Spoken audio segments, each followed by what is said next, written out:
A very good afternoon to all of you. I welcome you all in this date 25 June shift 1 JEE main memory based solution of resonance. So let's do these memory based question. Question number 1, identify group of ion which are isoelectronic. तो बहुत famous 10 electron की जो है वो iso electronic series होती है, उस हिसाब से अपन देख लें तो इसके अंदर भी 10 इलेक्ट्रॉन्स हैं, है ना। और कैटायन में जो होता है, मतलब इलेक्ट्रॉन्स कैसे काउंट होते हैं, लॉस ऑफ इलेक्ट्रॉन जितने न्यूट्रल एटम में होते हैं 12 प्रोटॉन 12 इलेक्ट्रॉन, और एनायन में गेन ऑफ इलेक्ट्रॉन, ओ में 8 प्रोटॉन 8 इलेक्ट्रॉन। तो ऐसे करके अपन ने यहाँ देखा कि this is the Al+3 O2 minus. अब जो कॉम्बिनेशन में दिया हुआ है उसके अकॉर्डिंग अपन ने सेट कर लिया जिनमें सेम इलेक्ट्रॉन्स हो रहे हैं। तो क्वाइट इजी क्वेश्चन, बिल्कुल अपन पीरियड टेबल में करते हैं, मोल वगैरह में करते हैं, तो बिल्कुल बेसिक क्वेश्चन है। Now moving to the next question.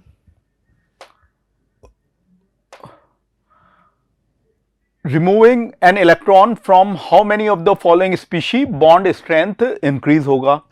तो bond strength हम जानते हैं तब increase होगा जबकि अपने जो है वो bond order increase हो, है ना, कैटायन बनने में, तो फिर bond strength और bond energy भी increase हो जाएगा।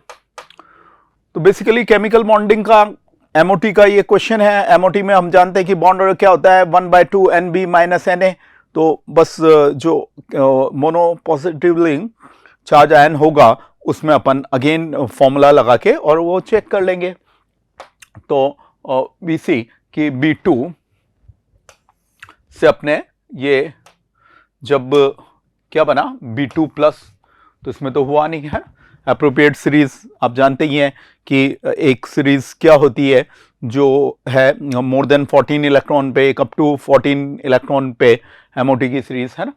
अब यहाँ आप देख रहे हैं कि हो रहा है इंक्रीज, और इसमें तो अगेन डिक्रीज है, इसमें इंक्रीज हो रहा है। तो हमने देखा कि जो है वो NO के केस में और O2 के केस में ये इंक्रीज हो रहा है। और वैसे भी जैसे आप एक जनरल आइडिया तो लगता ही है कि 14 इलेक्ट्रॉन होता है N2, है ना, तो वो 3 bond order in general simple species में तो 3 वाला बॉन्ड ऑर्डर एक तरह से जो है वो ज्यादा वाला ही है। अब इसके इधर आप जाओ 13 इलेक्ट्रॉन 12 इलेक्ट्रॉन, या इधर जाओ 15 इलेक्ट्रॉन 16 17, तो 1 इलेक्ट्रॉन का चेंज बॉन्ड ऑर्डर में 0.5 का चेंज कर देता है, जैसा कि आपको क्लास में बताया जाता है। तो उसके अकॉर्डिंग भी देख सकते हैं। नाउ नेक्स्ट क्वेश्चन पे आते हैं। Ionic mobility of which of the following second group metal ions is maximum in aqueous solution. तो ये एस ब्लॉक में या जनरल इलेक्ट्रोकेमिस्ट्री वगैरह में सब में अपन देखते हैं कि एक तो कौन सा ऑर्डर होता है जो है वो हमारा आर ऑर्डर होता है, और एक हाइड्रेटेड रेडियाई ऑर्डर होता है ना। कोई भी जैसे कैटायन है तो सपोज करिए कि जैसे Li plus Na plus K plus Rb plus Cs plus, तो नॉर्मल रेडियस ऑर्डर ये हो गया। हाइड्रेटेड रेडियस ऑर्डर क्या हो जाएगा, इसका उल्टा छोटा होगा, उसका मतलब क्या होगा, हाइड्रेशन ज्यादा होगा।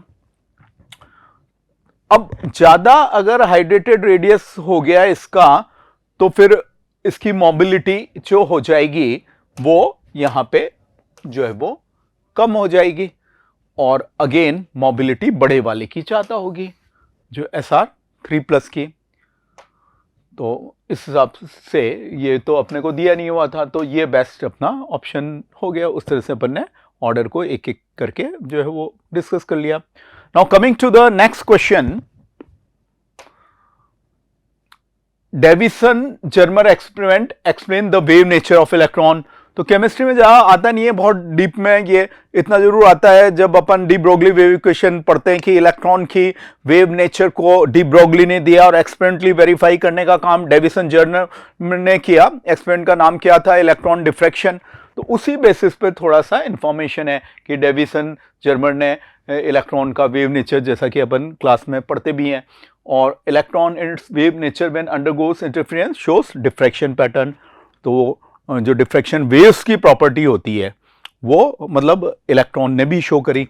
तो जैसे कि क्वांटम मैकेनिक्स में इलेक्ट्रॉन का ड्वेल कैरेक्टर माना जाता है, particle as well as wave, तो लाइक दैट। तो both are correct.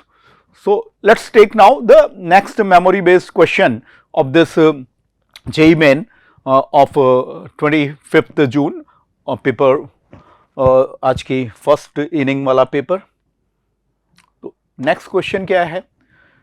Next question है सॉलिड स्टेट से। क्वेश्चन में क्या दिया हुआ है? Density of solid NaCl CGS में दे रखी है, Na प्लस और NaCl माइनस के बीच की ये पूछा है। तो what is the strategy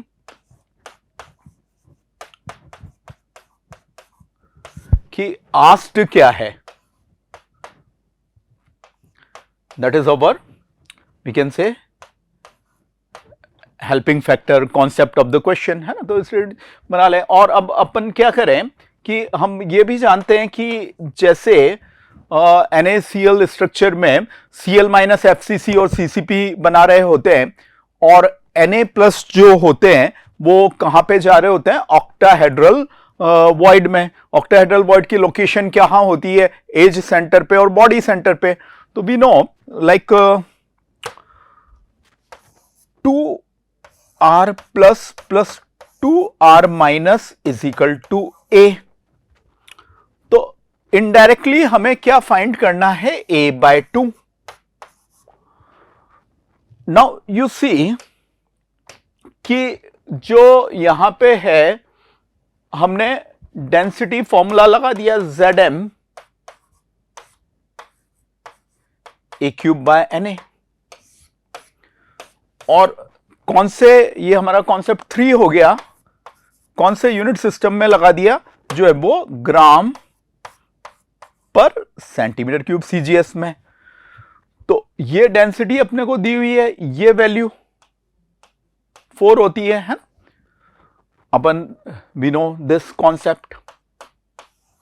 Na4Cl4 आएगा, FCC में Cl माइनस, तो 8 इंटू 1/8, और कोने के अलावा फेस सेंटर पे 6 इंटू हाफ। और Na प्लस कहां पे है आपके? एज सेंटर, 12 एजेस, 12 इंटू 1/4, और बॉडी सेंटर, तो 3 + 1 मिला के 4 हो गया।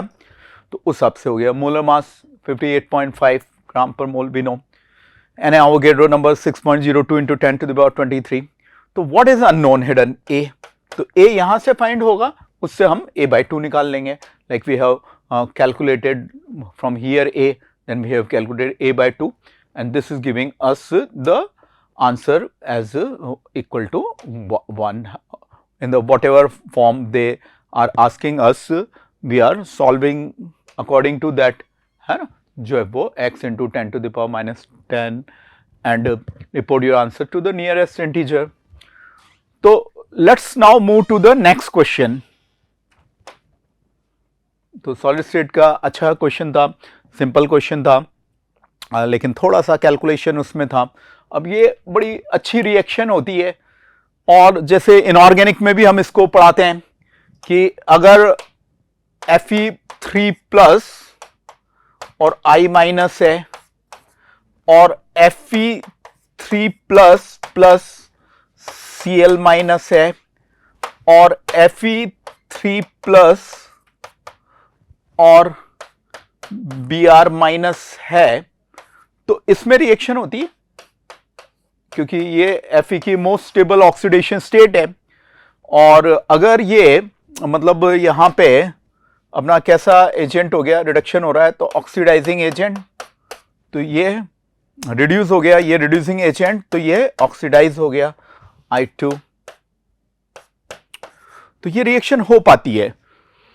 तो इसका इंप्लीकेशन ये है, इसका मतलब ये है कि FeI3 इज नॉट स्टेबल, क्योंकि ऐसा रेडॉक्स हो जाएगा और Fe+2 और I2 बन जाएगा। जबकि ये सब स्टेबल होते हैं FeCl3, FeBr3 क्यों होते हैं? क्योंकि यहां नो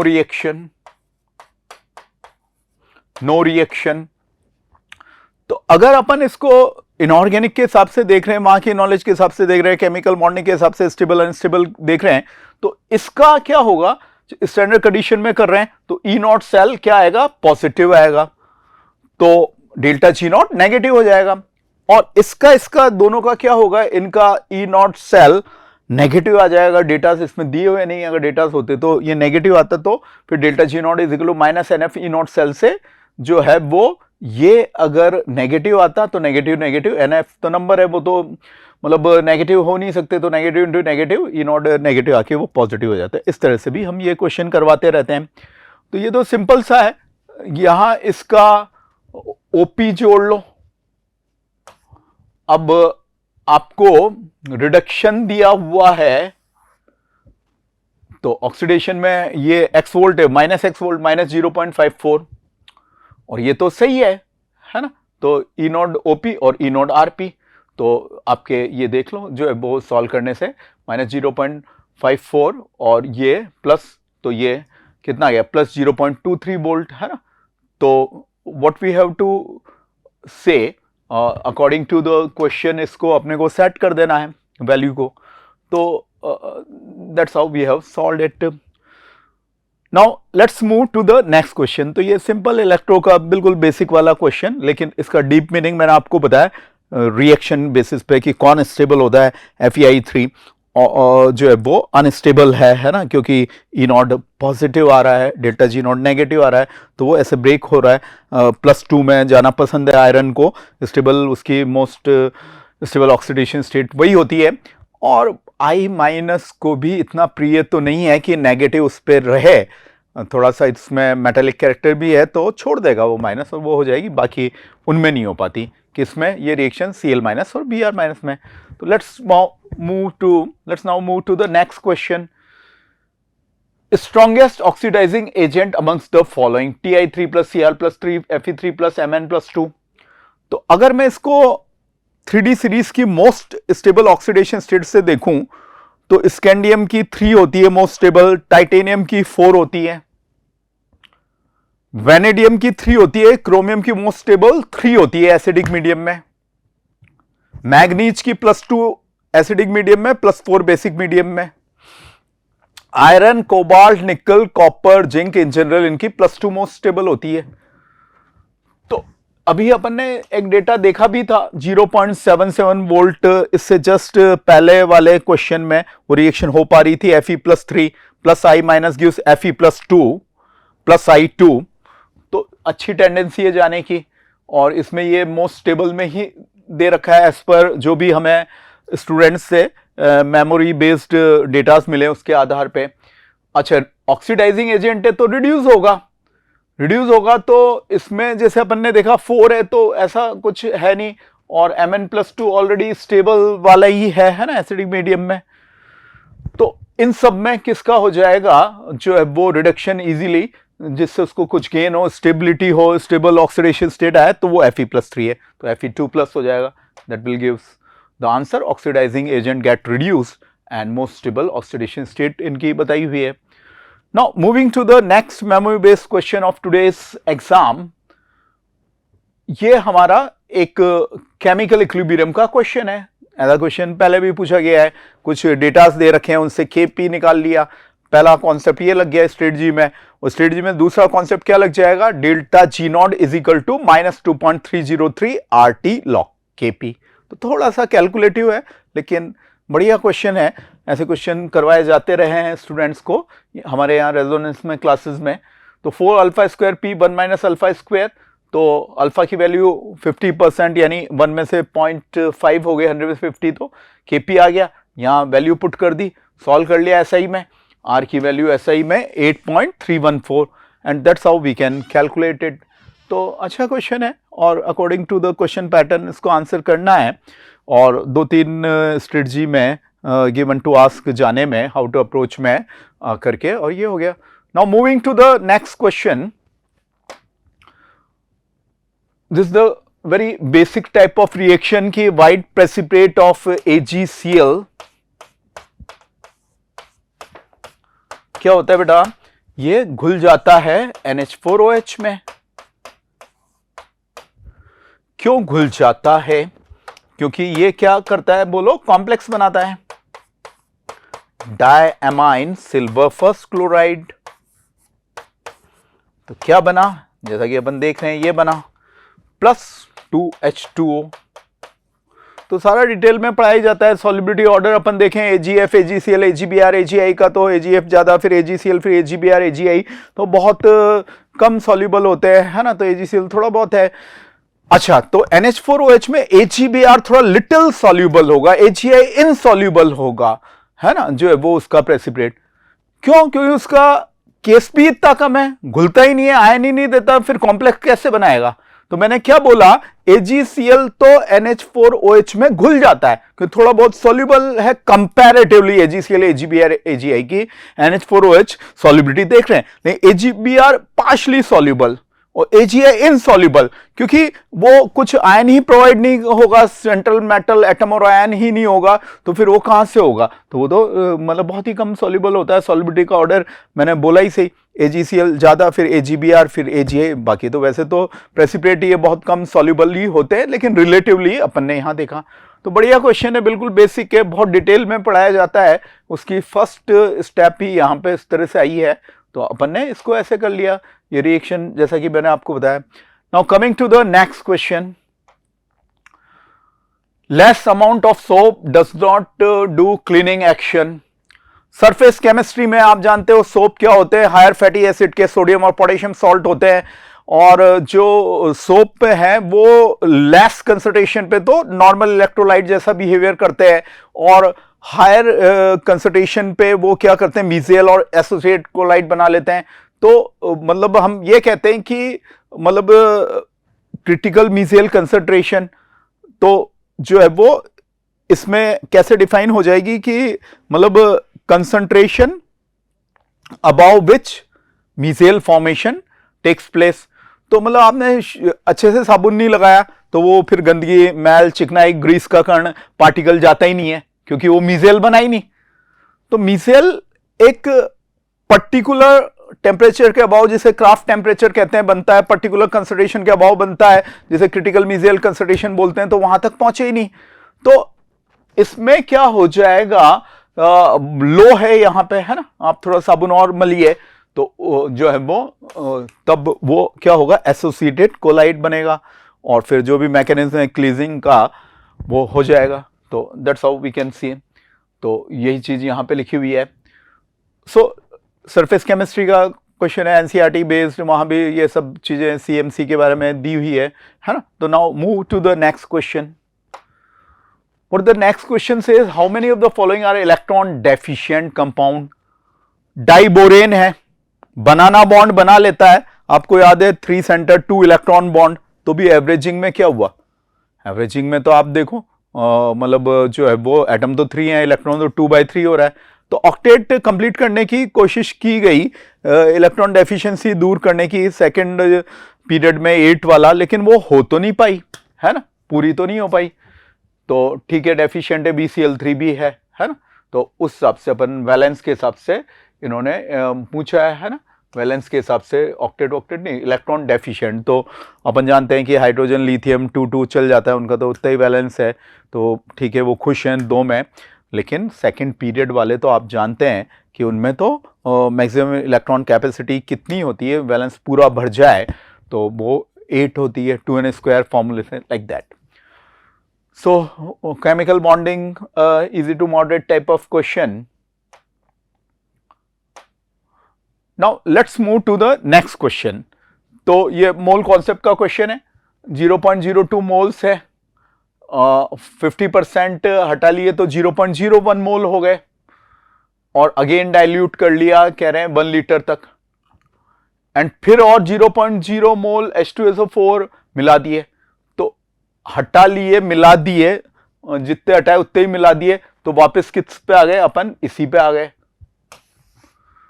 तो मोल्स को मिली मोल्स में बदल दिया, क्योंकि उस फॉर्म में आंसर माना गया है। तो मोल कॉन्सेप्ट का बिल्कुल बेसिक वाला क्वेश्चन जिसमें जो है वो ज़्यादा कुछ है नहीं, सब कुछ डायरेक्ट ही है ना। तो इस तरह से अपन ने किया। Now coming to the next question which is again from mole concept. कोई कंपाउंड दे रखा है, इतना सारा दे रखा है ना, 655 ग्राम ये कंपाउंड का, और इसमें नाइट्रोजन एटम करवाएं। तो पहले इसके मोल निकाल लो और नाइट्रोजन के जो भी मोल होंगे n के उससे 3 टाइम्स, क्योंकि एटोमिसिटी 3 है। तो पॉइंट क्या है कि एक बार मोल्स n के आ गए तो इनटू Na करके वो फाइनल आंसर आ जाएगा। तो like that we have solved it here as you see and then multiplied and then we have given the answer in the format which is asked in the question. So let's move to the next question. तो simple सा ही question है, दो एक step में, बिल्कुल basic का level का ही। तो if extraction gold it is dissolved in presence of oxygen, oxygen का रोल क्या है ना, ये भी क्वेश्चन बड़ा बढ़िया है।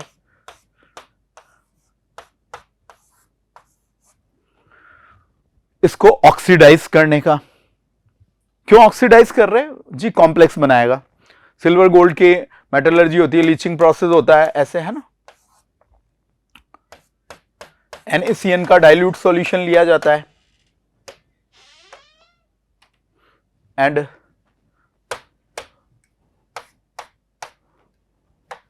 what happens in it, like few products are obtained,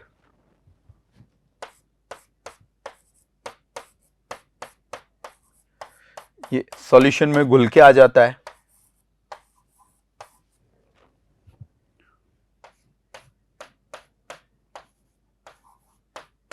बहुत सुपर डुपर इंपॉर्टेंट रिएक्शन है, जिन्हें कितनी बार चाहिए, एडवांस चाहिए, मेन में आ गई। इसकी स्टूडेंट्स को हम बैलेंसिंग तक भी पढ़ाते हैं कि 1 नंबर पे प्राणवायु अमृत है ना, 2 नंबर पे क्या, जल ही जीवन है, 4 नंबर पे उत्तम माया सोना चांदी, जहर थोड़ा दूर 8 नंबर। तो 1 2 4 8 हो गई है ना ऐसे बैलेंसिंग में। और फिर यहां क्या है 4 and 4, तो ये 4। अच्छा, आईडीजे एडवांस में भी इस तरह का क्वेश्चन आते रहे, इसमें Ag प्लस हो या Au प्लस हो। तो बेसिकली Ag प्लस में तो 2 ही कोऑर्डिनेशन नंबर होता है, Au प्लस में 2 and 4 हो सकते हैं। तो स्टूडेंट्स को लगता है कि क्या है पता 4 कोऑर्डिनेशन नंबर नहीं हो जाए, नहीं, इसमें जो है वो Ag प्लस में भी 2 कोऑर्डिनेशन नंबर है, Au प्लस में भी 2 है, क्योंकि हमने ये डाइल्यूट सॉल्यूशन लिया है, ये जहर है, जहर फैल सकता है, तो जितना कम ले उतना ही कम बढ़िया। तो ये इन जनरल Ag Au दोनों में mm कर सकते हैं। तो बाकी सब इंपेरेटिव रह गए, ये घुल के आ गया सॉल्यूशन में, फिर इसमें क्या गिरा देते हैं, जिंक गिरा देते हैं, तो धड़ाम से फिर Ag Au सोना चांदी मजे से मिल गया, और Na2 ZnCN होल 4। तो इस हिसाब से ये पूछा गया है, और बिल्कुल सिंपल और बहुत ही सुपर डुपर इंपॉर्टेंट रिएक्शन करके ये हो रहा है। तो उसी को हमने रिएक्शन भी लिखा और ये सब आपको बताया। Now let's move to the next question. So next question में क्या है, C+4। तो C+4 ठीक है, ये 58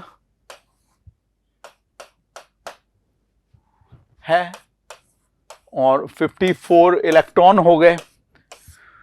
तो भी ये रेडॉक्स टाइट्रेशन में आता है, क्योंकि C3+ ज्यादा स्टेबल होता है तो रिडक्शन हो जाता है और स्ट्रॉन्ग ऑक्सीडाइजिंग एजेंट। तो that's what we have just mentioned the data also and we have shown its character as strong oxidizing agent. So जो है वो अपने D&F ब्लॉक चैप्टर में बिल्कुल ये चीज मेंशन होता है, C+4 is a good oxidizing agent, redox titration के हिसाब से भी डेटा वाइज भी इसे लिखा। Now let's move to the next question. Next question क्या है, टिंडल इफेक्ट के बारे में है, कि इसके बारे में क्या गलत है, क्या पूछा है, जो है वो incorrect.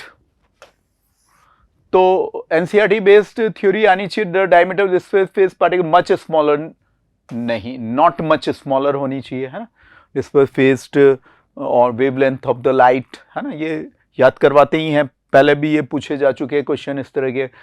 In life colloid difference in refractive index of DP and DM is appreciable, यहाँ डिफरेंस होना चाहिए, सही बात है। और light thrown projector Tyndall effect का एग्जाम्पल है scattering of the light by the colloidal particle is known as Tyndall effect. It is used to differentiate colloidal solution with the true solution. हाँ, colloidal में और mainly lyophobic में ये tendency होती है। तो we have here given you the answer according to NCERT text each and everything and according to the incorrect one जो है वो ये one. तो what I felt कि overall paper moderate to easy है ना, आप अच्छा इसमें स्कोर कर सकते हैं। और जो है वो कुछ इनऑर्गेनिक में बढ़िया क्वेश्चंस, फिजिकल में भी वो केमिकल इक्विलिब्रियम वाला है, इलेक्ट्रो का तो सिंपल ही था, वो मैंने इनऑर्गेनिक के हिसाब से भी बताया, Fe3+2 Fe2+ and I- was going to I2 and E0 cell like that। तो overall moderate to easy side में ही अपना पेपर होगा। तो I wish you good luck, all the best, God bless you।